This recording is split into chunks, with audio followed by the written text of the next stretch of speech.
Welcome to the NuChannel Sports Show on the Leeds Podcast Network. Thank you so much for tuning in for yet another episode of the podcast. On this episode of the podcast, I will talk every single thing to do with the AFC and NFC divisional round and get you all set up, all primed up, and ready for championship weekend. The Bengals have this motto saying, basically, why not us, right? And not the who that. They have the who they. I'm not a big fan of that. Like, we all know about who that nation with the Saints. This whole who they thing is a little weird to me. I get where it came from. I get that, but I kind of wish they had something a little better than that. But it is what it is. But they're basically saying, they're not even saying why not us. They're basically saying it is us at this point. We can do this. And they have a quarterback that has all the belief in the world. For whatever reason, I wasn't alive during this, but he strikes me after hearing about him, watching videos of him speak during his prime. He has this Joe Namath feel to me. I didn't watch Joe Namath play, right? So maybe it's a hypocritical for me to say that. But the point is, he has this Joe Namath feel. Or in other words, he has this swag to him, Joe Burrow does. He says what he wants to say about the city of Cincinnati. He says what he says about his opponents, and he goes to back it up each and every single time.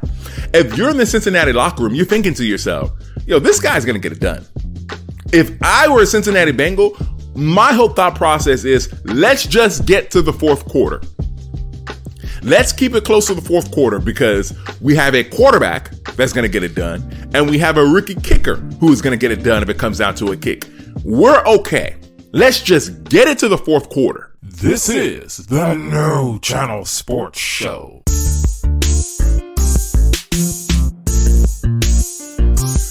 What is good? This is the NuChannel Sports Show on the Leeds Podcast Network. Thank you so much for tuning in yet again for another episode of the podcast.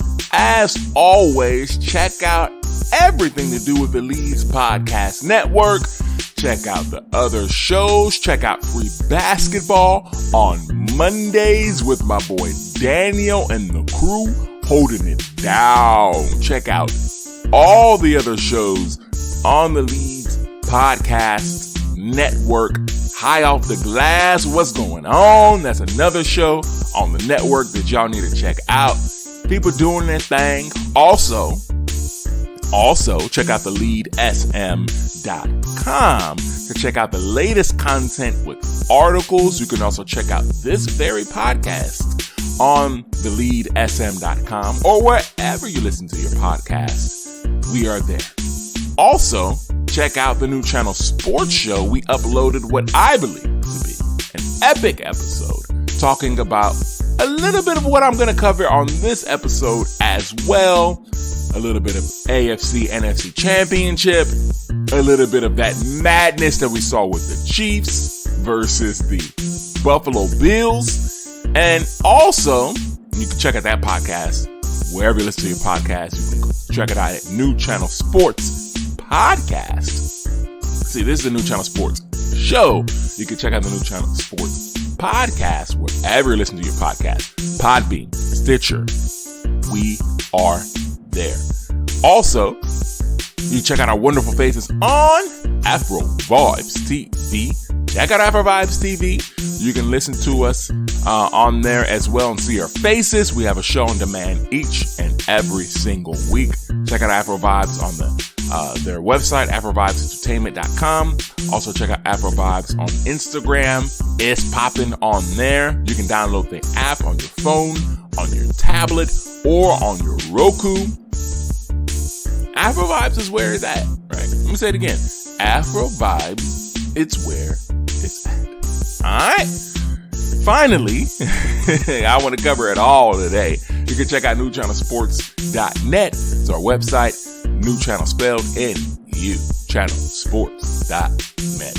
What a show that I have for you this week. I am so excited to do it. It is going to be an amazing show.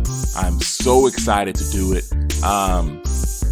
There's just so much to talk about this week. I'm going to be very honest with you. There's so much to talk about. And as you know, when there's so much to talk about, I typically don't do headlines. And I can't do headlines today because, so for the past 3 weeks in the NFL, really for the past 4 weeks in the NFL, every game, every week it's kind of one-upped itself.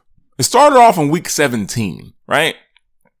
Week 17, well, really it's week 18, right? It used to be week 17. So week 18, you have the Chargers, you have the Raiders playing for what team is going to get into the playoffs. Who's going to make it in? Who is going to get into the playoffs? And it turned out to be one of the greatest regular season games ever. As far as intrigue, right? You just didn't know what was going to happen because either team could have tied. If they tied the game, well, not either. If they tied the game, both teams made the playoffs, right? That was the construct of the game. And the rareness that ties happen in the NFL, I believe throughout the NFL season this year, we only had one. And it doesn't happen every year either. They're just so rare. They're so rare. Sometimes it happens that the players forget it's even a possibility. They're like, whoa, the game's over. What's going on? Like, yo, y'all tied. It's like the most ickiest thing in the world. People always say it's like kissing your sister. That's an analogy I often hear used when talking about ties. So going into week 18, Raiders, Chargers had to tie, and they almost did in one of the wildest games I have ever seen. And then in the last second, the Raiders kicked a field goal, won the game. And I was thinking, I will never see a football game this insane. Not to the point where it's like, oh, it's the best played football game, but it was just insane. The intrigue, the drama. I thought at that moment, this is the wildest thing I've ever seen in my life. And the NFL said, nope. Not so fast. We got something even wilder for you, even crazier for you. Even you're going to be like, okay, this is insane. And they've one-upped it every week. Wild card weekend, I'm going to keep it a buck with y'all. Wild card weekend was super wild card weekend. They had good games on, but it was a super dud, right? There were a lot of blowouts and, there were a lot of blowouts, more than usual on wild card weekend. But we still had an epic matchup. One of the craziest endings you will ever see. 49ers versus the Cowboys. Never seen a game like that. It reminded me of a child, right? Let me explain it to you. Sometimes with children, you give them things and they give it back. They're just kids. So it's almost like they're playing, like you want to give them a pacifier, they put it back in your hand. You give them the pacifier, they put it back in your hand. And they don't realize, like, yeah, I'm trying to give you something to pacify yourself. They're a child. That's what the 49ers were doing. The 49ers, or really the Cowboys, I should say that's what the Cowboys were doing. The 49ers were trying their darndest to give the Cowboys the game. In every single shape, fashion, and form. From Jimmy Garoppolo throwing bad interceptions, from poor clock management by the head coach, from running stretch plays at the end of a game, getting so close to the boundary line and getting out of bounds and stopping the clock. I mean, they did everything to lose the game. And the Cowboys simply said, we don't want it. And one of the wildest endings, honestly, when I watched the Cowboys game, the second week in a row, I said, I will never see a football game end in such wild, dramatic fashion. I was convinced of it. Dak Prescott takes the ball, runs it up the middle with not enough time left in the clock, slides, doesn't hand the ball to the referee. Referee doesn't move that fast. Now let's look. Can we be honest real quick? That referee was moving like molasses, man. He was moving like molasses. I don't get that. Can I just make a quick segue? I'm not dissing the NFL referees, but what I don't understand is so many of these guys are larger guys. They're kind of out of shape. Bigger dudes. All of them got bets. Bets. When you hear the word I'm going to say, you're like, oh, I understand. Bellies and guts, right? So I took those two words and said bets. So they all have bellies, not all. Some of them have bellies and guts. And these are the guys that are moving, having to get the ball after each down to put it down, right? So after each NFL play, the team with offensive team just can't go put the ball wherever they want. They've got to wait for I think it's an umpire, but if it's not the umpire, it's another name. I'm just going to call them a ref for these purposes. They got to wait for the ref to put the ball down before they can snap and go to the next play. Well, the Cowboys didn't get that memo. They totally missed that. They just wanted to put the ball down themselves and position it themselves and hike it themselves as if this was Pee-wee football. It's like just the biggest brain fart of brain farts. And that ended a playoff game. They had every chance to run another play. They had every chance not, to try to throw the ball into the end zone. They just had the biggest brain fart, and it happened on the biggest stage because they're the biggest team on the biggest network with football. I believe it is CBS. And that's just kind of is what it is, right? And I thought that was the craziest game I'd have ever, well, really the craziest ending I'd ever seen in my life. So we went from the Chargers Raiders, and I was after that game, I was like, yeah, I'll never see an ending that crazy. And then after that, the Cowboys said, oh yeah, bet, watch this. And the Cowboys did what they did, and them and their fans were the brunt of jokes. And really quickly, for anybody who's mad that I said the Cowboys are the biggest team, they are, right? Like, hate them or love them. Everybody, either you want to see the Cowboys fail or you want to see them succeed. But Jerry Jones, it's been 25 plus years since they won a Super Bowl. It's been some time. And they're still one of the most relevant franchises, and in large part because of Jerry Jones, right? Let's be honest. And it's in large part because of Jerry Jones and what he's done with that organization. So shout out to him, right? You can hate him, love him, but they are relevant. They are still America's team, despite the Patriots in that same time period winning so many Super Bowls and being so incredible. Doesn't matter. Cowboys are still America's team. And this is coming from a Texans former supporter. Former supporter. I almost said fan, but I couldn't do it. It's like, I can't do it. I can't do it. I can't do it. That's my English accent to the best I can do. I can't do it. Let's see how that sounds when I'm editing this. You may not hear. I may decide, I'm good, and just delete it. But so I'm watching the Cowboys game thing, and that's the greatest thing I've ever seen. Wildest thing I've ever seen. Not greatest. It was very foolish. Wildest thing I've ever seen. Thinking, okay, I'll never see anything like that again. And then last week, the NFL said, oh yeah? I'll show you. I watched 2 games that were absolutely insane. I like to cover the AFC first. And in the AFC, you know I'm going. That was the wildest, craziest, most insane thing I have ever watched. No matter the sport. There are very few games in sport that I can compare to the Bills and the Chiefs. The NFL earlier this week posted 2 minutes and 52 seconds of action. Maybe it was a little less, maybe a little more, of game time action. And the video was 30 minutes long. 2 minutes and 52 seconds of game time. And the video was 30 minutes long. What happened? I feel bad for anyone and everyone who was at home doing something, or maybe on the road, or maybe at work, and is an NFL fan that missed that game. I send you my condolences, because I can affirmatively say that I will never see an NFL game ever end that crazy. For the 3rd week in a row, I'm going to make this proclamation. We will never see a game that wild ever again. It kept going back and forth like a ping pong ball. One moment, Josh Allen thought he won it. Then Patrick Mahomes thought he won it. Then Josh Allen thought he won it. Then Patrick Mahomes won the game. So there's so many elements to this game that I want to talk about, but I don't want to dwell on this game so much. You've heard about it all week, I'm assuming, if you're a football fan. You've heard about how intriguing it was. I just want to make a couple points about the game. 1, 13 seconds left on the clock should be more than enough time.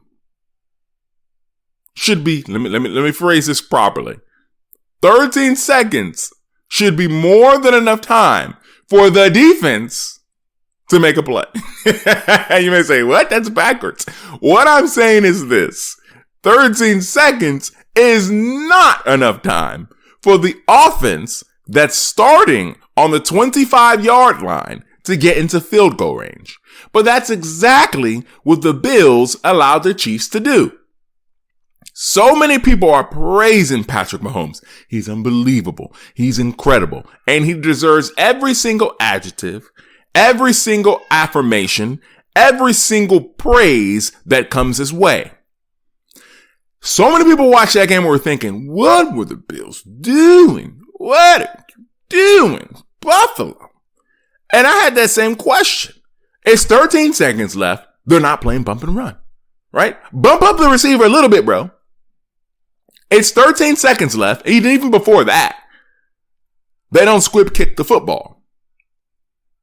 And then after that, they did allow Tyreek Hill, Travis Kelce to get free runs. Nobody was checking them. They were able to get off the line without any difficulty. The reason why the Chiefs were able to drive the ball down the field with 13 seconds left on the clock to get to field goal range, Patrick Mahomes was great. But when you go back and watch the two plays that they ran, Travis Kelce and Tyreek Hill were wide open. Why? The Buffalo Bills defense was thinking, we cannot allow Tyreek Hill to split us in any way to run for another long touchdown. We can't do it. The whole game, the Bills were essentially playing cover 2. And at the end of the game, on one of those ping pong drives I was talking about, Tyreek Hill split it, right? Not up the seam, but he went around the safeties, and that was touchdown. They were frightened. The Bills were absolutely frightened. And a big reason why Travis Kelce and Tyreek Hill were open for that last drive was because of Tyreek Hill's speed. So Patrick Mahomes deserves a lot of credit. But boy, you got to talk about that Tyreek Hill speed. We will never see a game end crazier than that. And I just want to say to the Buffalo Bills Mafia, if any of you listen to this podcast, and I sincerely hope you do, I got to make a formal apology to your quarterback, Josh Allen. He was absolutely amazing, incredible, ruthless, and he did everything he could. He put his team in the perfect position to win a game. He did. So I just talked about 3 games where each and every single week I talked about how excited and how wild and how I'd never see another game like that. Really quickly, watching that Chiefs game reminded me of other sports. There are some plays I strongly suggest you go to watch on YouTube. And on the basketball side, definitely game 7 of the 2016 finals with LeBron James coming back down from 3-1, game 7, the block, Kyrie Irving shot. That was a wild ending to a wild game. I also think about the English Premier League. For those who don't watch soccer, go look this up if you've never seen it. It's the last game of their season. There's two rivals have the opportunity to win the championship. One is called Manchester City. One's called Manchester United. Manchester City hadn't won the title in some time. And, they're at home in a game that was supposed to be quote unquote easy. They win the game. They win the title. It's the last few minutes of the game. In soccer, it's called stoppage time.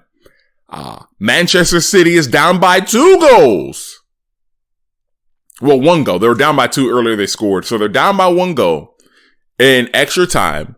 They score 2 goals in extra time and essentially win the title, win the championship on the last kick of the season. Of the entire season, they went on the last kick. The call was amazing. You should go watch it on YouTube. Just look it up, Manchester City versus QPR. You'll get it. One of the most amazing, wild endings I've ever seen in my life. And this Chiefs game is right up there with them. Right up there with them. Watch, you're going to see years from now, what you're going to see is you may be watching NFL Network or something of that nature, and you're going to see this game. You're going to see Josh Allen, when he's older, talk about how amazing it was. It hurts now, but everyone and anyone who is alive to watch the game will have a story about where they were and what they were doing when they watched that incredible game. But the story's not over yet. If the NFL does this to me for 4 weeks in a row, I might pass out. Like, I don't know if my heart can take this anymore. Let's cover the AFC Championship game. It's the Bengals. It's the Kansas City Chiefs. And I gotta say this. I had my upset of the week wrong in the wild card weekend. Y'all remember that? But I was right last week. I told y'all. I told you. One of the earliest videos, I segue a lot, right? If this is your first time, I'm sorry, I do segue a lot, but it's always a point to it. I remember a video that went, I would even say viral, because when the video was really popular, I guess it did go viral, but YouTube wasn't a thing. It was other networks, right? It was other things like maybe E-Bombs World, right? You gotta be a little older to know about that. You know, the OGs know about E-Bombs World. I think it was E-Bombs World. It got on America's Funniest Home Videos. So places like that is where this video is very popular. And there's a guy watching his team. I think it's the Chicago Bulls, but it may not be. And I can't even recall if his team won or lost. But the point of the story is the entire video, he's saying, I said, and he's pointing at the television. And that's exactly what I was doing when the Tennessee Titans lost to the Cincinnati Bengals. I was standing up pointing my TV and said, I said, because I knew that was a possibility of happening, that upset. And it came down to the quarterback play. Ryan Tannehill making a mistake, Joe Burrow not making a mistake. And that's what the game came down to. And that's what I thought it would come down to, because these teams were honestly evenly matched. I am not predicting an upset this week, but so many people had the Chiefs penciled in to the AFC or to the Super Bowl, basically thinking, oh, it's over. There's no way the Chiefs lose to the Cincinnati Bengals after winning such an epic game. Well, there's a couple things to it. One, the Cincinnati Bengals, though be it at home in Cincinnati, beat the Chiefs late in the season with Jamar Chase going absolutely bonkers. But on top of that, the Chiefs had this motto, not the Chiefs, the Bengals had this motto saying basically, why not us, right? And not the who dat, they had the who they. I'm not a big fan of that. Like, we all know about who dat nation with the Saints. This whole who they thing is a little weird to me. I get where it came from. I get that, but I kind of wish they had something a little better than that, but it is what it is. But they're basically saying, they're not even saying why not us. They're basically saying it is us at this point. We can do this. And they have a quarterback that has all the belief in the world. For whatever reason, I wasn't alive during this, but he strikes me after hearing about him, watching videos of him speak during his prime. He has this Joe Namath feel to me. I didn't watch Joe Namath play, right? So maybe it's hypocritical for me to say that. But the point is, he has this Joe Namath feel. Or in other words, he has this swag to him, Joe Burrow does. He says what he wants to say about the city of Cincinnati. He says what he says about his opponents, and he goes to back it up each and every single time. If you're in the Cincinnati locker room, you're thinking to yourself, yo, this guy's going to get it done. If I were a Cincinnati Bengal, my whole thought process is, let's just get to the fourth quarter. Let's keep it close to the fourth quarter, because we have a quarterback that's going to get it done, and we have a rookie kicker who is going to get it done if it comes down to a kick. We're okay. Let's just get it to the fourth quarter. So if you're the Chiefs and this game is close, tight, be careful. I know you got Patrick Mahomes. I know you have Travis Kelce. I know you have Tyreek Hill. I know you have the genius in Andy Reid. I know all of these things, but I'm saying be careful, because Joe Burrow has this feel to him. He has this swag to him. His name is also Joe, like Joe Namath. He has this Broadway, big time swagger deal. I know I'm in a small town. I'll be bigger than life. I'll basically embrace everything it is that you're throwing at me. Oh, you want me to be an elite quarterback? I'll work on that. Oh, you want me to lead you to a playoff win you haven't had in years? No worries, I'll handle that. Oh, you want me to go win a road playoff game? Bet I can also do that. It just seems that nothing phases this guy. He's already been through so much in his life in college, transferring from his dream school, going to LSU, having one of the greatest teams ever assembled. Basically, story is, don't know how true it is, only the Bengals and Joe know this, but how Joe was really lobbying to get Jamar Chase to the Bengals. Bengals weren't really hearing it at first, but they went with it. And look at the pairing that they have now. I mean, look at what they've done. Joe Burrow with a cigar in his mouth and just the absolute poise that he has shown. There is nothing about him that strikes me as a guy who was scared about the sound, about the team, about the juggernaut that he's going to face in the Kansas City Chiefs. But with all that said, I'm going with the Kansas City Chiefs. There will not be an upset pick for me this week. I would be absolutely insane if I picked the Bengals in this game. In fact, I'm telling you, anyone who doesn't pick the Chiefs to win, I think you're a little insane. Unless you're from Cincinnati, I think you're a little insane. Because the Chiefs got to feel like, look, if we can win in 13 seconds against that Buffalo Bills team, we can handle these Bengals, right? We can handle these Bengals. And that thought process is a little scary, right? If they're honestly thinking like that, they're going to get smacked in the mouth really early and quickly because the Bengals come out with force. But I think they're going to be smarter than that, recognizing the moment, recognizing the opportunity that they have, particularly with the Buccaneers being eliminated. And I think they'll get it done. I think they'll get it done. And same thing like last week, I'll give you some keys to the game. I think the biggest key to the game for the Cincinnati Bengals is just what I said, getting out early, striking first, because Patrick Mahomes can always come back. But what you don't want to be chasing Patrick Mahomes. We know Patrick Mahomes can catch you and run you down, but we don't really know if anyone can catch him when he's already out in front. So if you're the Bengals, you've got to get out in front. And the Bills did a good job of that during the divisional round game.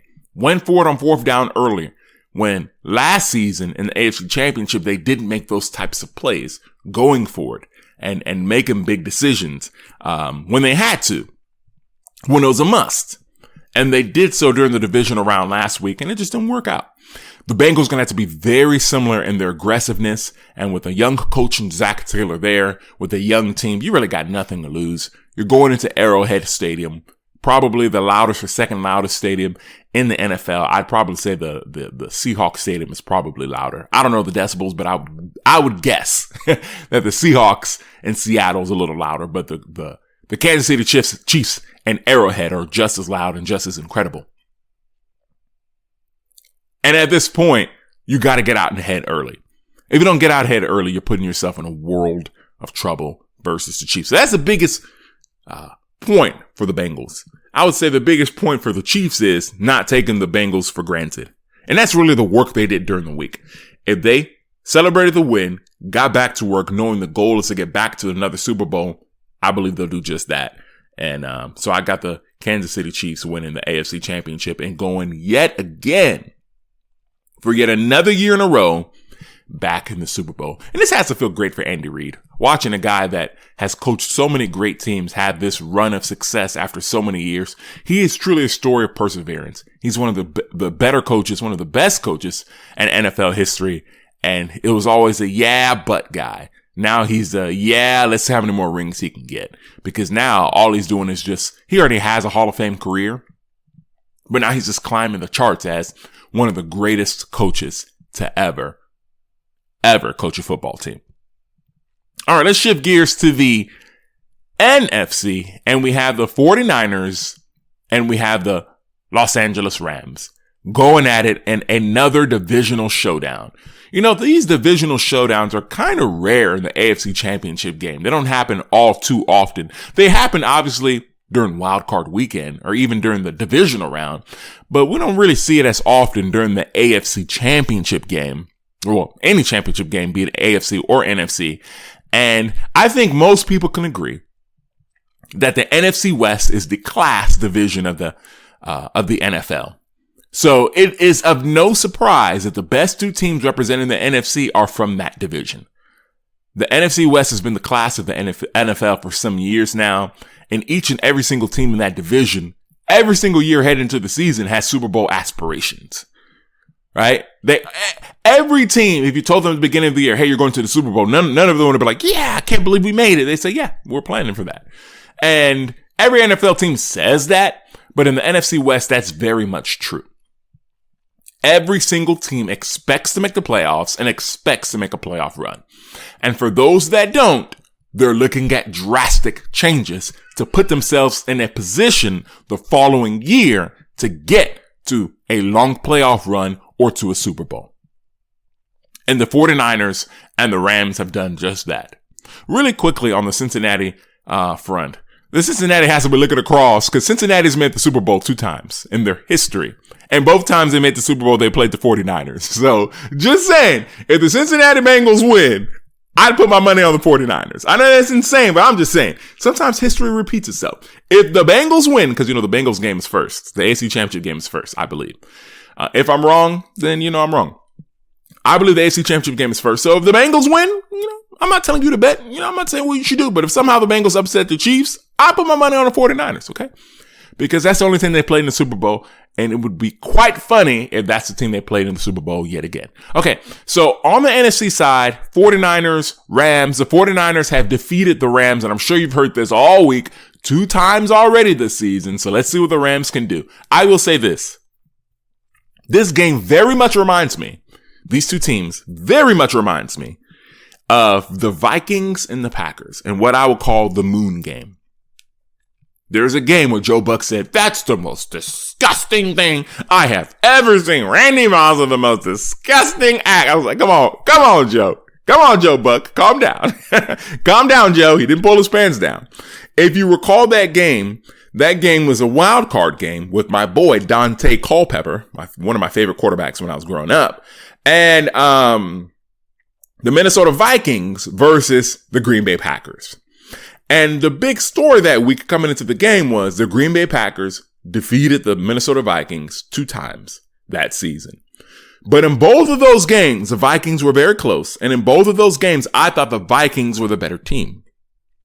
So going into those playoffs, I was telling everyone around me, I didn't have a podcast at that time. So I was just, talking sports like I normally do. And I said, watch out. My upset of the week, I've been doing upset of the week for years, is the Vikings beating the Packers. Because I saw both games in the regular season, and I believed that the better team lost. And there's one thing that I believe to be true. The better team is not going to lose 3 times in a row. They can't. Because if they do, they're not the better team. 1 time, sure. 2 times, you got me. 3 times, ain't happening. And that's what I see with the Rams. The Rams are a better team than the 49ers. They've got the better quarterback. They've got the better, I think the defenses are similar. The 49ers obviously have a better front 4. I think as a whole, the Rams have or at least they would argue that they have a better defense. Where the problems get for the Rams is this. It's the coaching. I don't think Sean McVay is a better coach than Kyle Shanahan. I'm just going to be honest. Kyle Shanahan is a genius. If you listened to this podcast last week, I told you my problem with Kyle Shanahan. He's poor at game management. Great at giving you a lead, poor at game management. But I don't think they're going to get a big lead versus the Rams.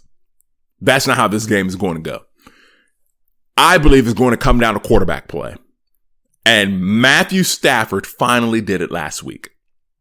See, before that big Bills-Chiefs game, we were all marveling how Matthew Stafford drove his team down so quickly and scored. After all the momentum in the world had been given to the Tampa Bay Buccaneers. Now, earlier on this podcast, I talk about how the 49ers kept trying to give the game to the Cowboys. The Rams weren't even trying to do that. The Rams mailed the game to the Buccaneers and left it at their front door.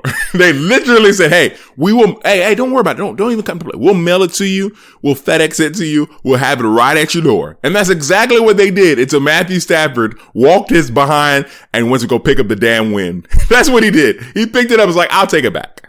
Because everyone is trying to give this game to you, but Matthew Stafford said, nah, this is my opportunity to shine. And he did exactly that. Shout out to Matthew Stafford. He should have all the confidence in the world. He should have all the swagger in the world. Think about the swagger I talked about last week the Bills had coming into Arrowhead. That's the same swagger that Matthew Stafford has coming into SoFi with all the 49ers fans who are going to be in attendance. Let's talk about that real quick. I'm sorry if you're a Los Angeles Ram fan, but this is the thing. The Rams can't be mad. They left LA. Those fans had to cheer for somebody. A lot of your fans turn into 49ers fans. You can't get mad at them. It just doesn't, you don't flip the switch overnight. It's like people who are mad at Houstonians for being Cowboys fans. The Oilers left. And during that period, a lot of kids were born. And those kids who were born who loved sports, they didn't have a Texans. They didn't have an Oilers. So they cheered for the Cowboys. It's the next closest team, or the Saints. The Saints are close as well. So there's some native Houstonians who never cheer for the Texans. Even 20 plus years into the Texans' existence, they still cheer for the Cowboys or the Saints. Well, for the Rams, they haven't been in LA for that long at all. So the fact that their ownership is trying so hard to say only Rams fans, you ain't got enough Rams fans to fill up the stadium, bro. Here come bro. You don't have enough Rams fans to fill up the stadium. I believe the owner's name is Kroenke. You ain't got enough, bro. You ain't got enough, bro. It will be pro-Rams. It will be a pro-Rams crowd, in my opinion, but it'll be like 50-50. And I shouldn't even say pro. It will be a very even crowd. And in fact, I think it might even tilt to the 49ers because the 49ers have a long, proud history of great fandom. Still like the Rams in this game. Key to the game for the Rams is getting out early. Get a couple scores early. The Packers were able to do that. They got to score early, but they didn't score again. They got the memo. Score early, and they just forgot to score again. If you're the Rams, score early, score often. The one big favor for the Rams is this game won't be played in the cold. It will be played in quote-unquote normal conditions, right? So Matthew Stafford will have the opportunity to make some plays versus that front four from the 49ers, which has terrorized and harassed both Dak Prescott and Tom Brady. The Rams, the key to the game for the Rams is getting out early and getting the ball out early. You got to get the ball out early. I said Tom Brady, I meant Aaron Rodgers. But the key for the Rams is to get the ball out early. You cannot allow this 49ers defense to load up on you and hit you. You simply can't do it. You can't do it. You got to get the ball out early. You got to trust your running game and continue to trust your running game and have Matthew Stafford make clutch throws. I think that's very possible. The key to the game for the 49ers is they've got to get, their defense has got to get to Matthew Stafford for sure. But Jimmy Garoppolo has to play great. Not just good. This is not a game where they can just rely on the run because did you see what the Rams did last week to Tom Brady? The Rams played damn near a perfect game on defense, right? Defense played phenomenal. And the reason why they're able to play phenomenal is they cut off the short passing game for the Buccaneers and Von Miller, Floyd, and of course the best defender in the NFL, Aaron Donald, would just harassed Tom Brady. I don't think Jimmy Garoppolo stands a chance. I'm going with the Rams to win that game. So I am saying it is going to be a Chiefs-Rams Super Bowl and a rematch of one of the greatest regular season games ever. With Jared Goff being the quarterback for the Rams team on that Monday Night Football game. I would love to see that Super Bowl. That's the Super Bowl I'm predicting. I have you set. I have you primed. I have you ready for the NFC and the AFC championship. Normally I cover a little basketball, but there is no need to on this podcast. This is a super NFL podcast. I've got you set for the championship game. I'm really excited for it. I'm going with the Rams and the Chiefs. And we'll cover the Super Bowl in 2 weeks. So we have plenty of time to cover the Super Bowl, whoever makes it. I'm just excited.